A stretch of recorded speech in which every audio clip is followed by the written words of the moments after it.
तर मकर संक्रांतीच्या तुम्हाला आणि तुमच्या कुटुंबियांना खूप खूप शुभेच्छा. तिळगुळ घ्या आणि गोड गोड बोला. तर मी जात आहे आता वंसा द्यायला. हे माझं ताट रेडी आहे. तर आपण ब्लॉग कंटिन्यू ठेवा पुढे. मी मंदिरामध्ये जाणार. इथे ताट मी रेडी केले.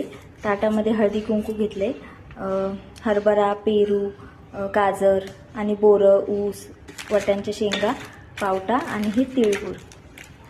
हे माझं ताट रेडी आहे. तर हे विठ्ठल रुक्माईचं मंदिर आहे जिथे मी आले होते आणि आज खूप गर्दी होती. आणि त्याच्या शेजारीच एक देवीचं मंदिर होतं, तिथेही मी गेले आणि वाण दिलं देवाला, हळदी कुंकू वाहिलं. सगळ्या देवांना हळदी कुंकू वाहिलं आणि वाण दिलं. खूप छान मंदिर होतं ते विठ्ठल रुक्माईचं. मी दरवर्षी नेहमी इथेच येते. तर मकर संक्रांतीच्या शुभेच्छा.